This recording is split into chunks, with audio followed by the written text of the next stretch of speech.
everyone, it's Keely here for Soy and Shea, and thank you so much for joining me for today's soap making video. Today I'm going to remake the rose soap that I was attempting to make in the midweek video, but this time around I'm using a fragrance oil that I know behaves really well and lasts throughout that saponification process as well. So let's go and see how I am making my rose soap. Let's go. Okay, so I have got my oils and my lye water down to temperature once again, and I'm going to reattempt my rose soap, but this time I'm going to be using Rose Victorian from off of Aroma because I know that that rose fragrance oil plays nicely on me. So let's get this mixed up and then we'll get it split up for some colours, but this time I decided to go for some different colours.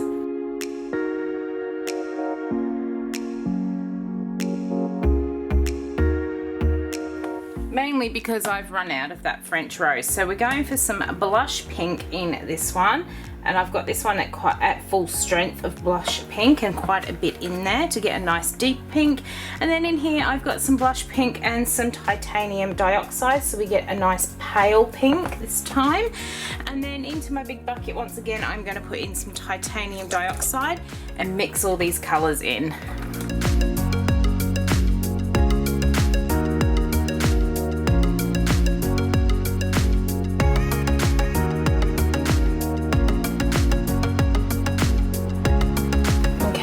So we've got our fragrance oil here, and as I said, this is the Rose Victorian from off of Aroma, and it is one of those sort of roses that I do typically use in a lot of my other products. So pour that one in, get this one all mixed in, and then we'll grab the mold and we will try again. Okay, so thankfully they are remaining nice and fluid, so I can have a go at doing this sort of design idea I've got in my head. What I've got in mind is I want to try and start off doing a bit of a tiger stripe pour in the bottom, and then I want to pour that white into it quite quickly and see what sort of swirls we end up getting. I am going to move a bit quicker because it is starting to thicken up. It is a floral, so they usually do, but also giving them a quick stir will usually help to loosen them back up.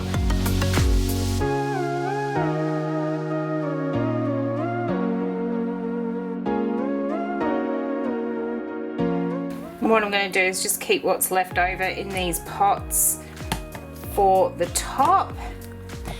And what you can't see off camera as well is I did actually keep that green from the previous rose soap.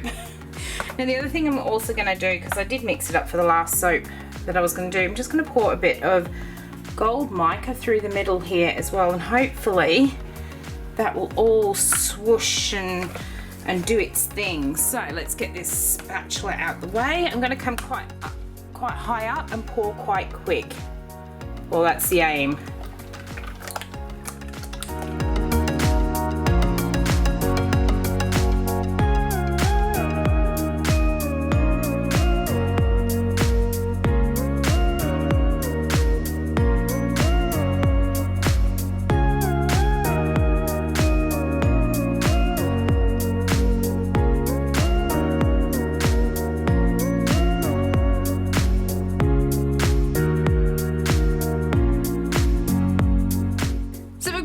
In there, I've got my green in a piping bag, and we're now going to add on our little roses. If you want to know how I made these, I did do a little story reel over on the Instagram page where I actually did it in real time, so you could see how these were piped up close.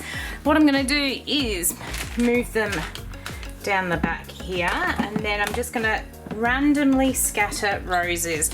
Now I'm going to take my gloves off because, as always, I just find it much easier, less messy to do it with the gloves off. Otherwise I get the gloves dipped in the soap and it just goes everywhere. And I'm just going to randomly place them. I've got enough for at least one whole rose on each and every soap here, so we're going to get all of those on, and then I will just go through, finish filling it up with all of the other roses.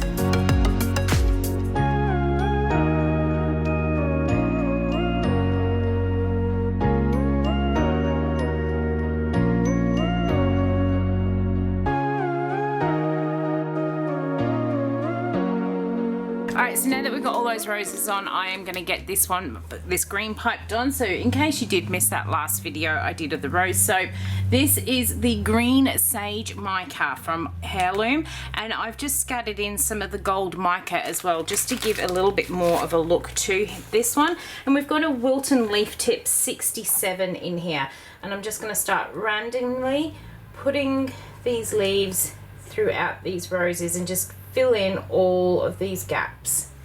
They're probably still just a little bit too soft on this soap, because I know they're starting to hold their shape.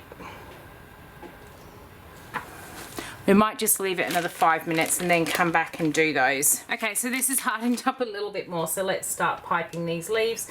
And I just want them so that they actually hold their shape when we're piping.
Okay, and then just to really finish this one off and bring all that gold together, I'm just going to give it a very quick sort of dusting with some extravagance gold mica.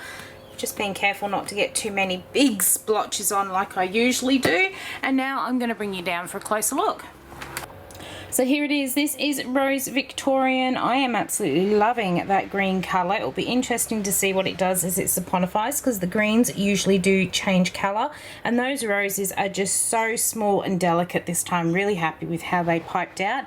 Gonna leave this one sit overnight, and then we'll be back very shortly to cut it open, and hopefully there won't be a tree chomper in the background. Okay, we are back to cut into Victorian Rose. It is looking so pretty. It smells fantastic as well. Really looking forward to seeing what sort of swirl we have got on the inside here. Let's just nudge that down just a fraction there.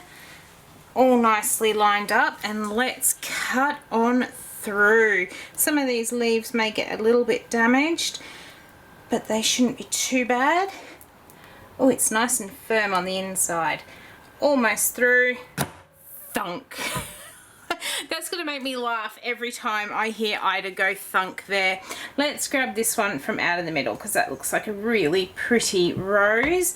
So that is our rose top. Oh, and that is the inside. I've got a bit of a soft bottom on this one, but I see I've got these air pockets in here as well, which is really weird. Very, very interesting sort of swirl there. As I've poured it in, you can see that all that colour has pushed up and around the sides. That is very, very interesting. Let's grab these next two here and take a look. Oh, and that's much better. That is more of the swirly sort of look I get in mine. Really, really like how wispy that is. We have got some slight curly whirly ones in there. I'm pretty sure the curly whirly swirls come from the actual speed and force at which you pour that last sort of colour into the mold. So really pleased. This kind of, there's another air pocket there. On this one, you can see some of that gold mica drop pour that I poured into that one. That side's a little bit more plain, but it's nice and delicate, which goes in with the whole rose sort of theme here.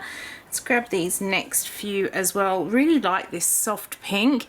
That's very interesting how that has just in the middle here. It's a really fine swirl, so it's just really interesting how that's actually come together. Nice and dark around the edges, but really light intricate swirls in the middle there. Really liking this soap. Oh, and there's some other nice pours in there. Got some interesting sort of shapes in the middle when we hold them together. I don't try and aim for butterflies in my soaps because my OCD says that the soaps then have to be sold at the same time, and when they're not, it really then bothers me because I can't find the butterfly patterns anymore. I know, really silly, but that is just something that goes through my mind. Really love this end of the soap, how it's a lot darker in the swirls down there, but I do love the sort of wisps of gold that are also sitting in this soap, and the tops of these are just so pretty.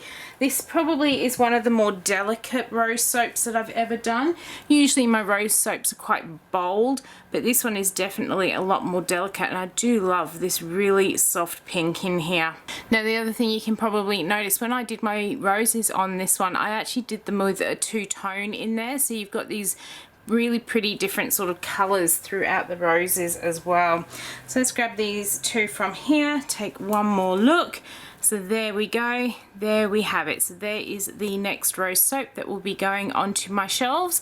I hope you have enjoyed watching this better attempt at making the rose soap than my last one. If you did, why not leave me a thumbs up and any comments down below. And until the next video comes out, I hope you have a good one, and I will see you then. Bye.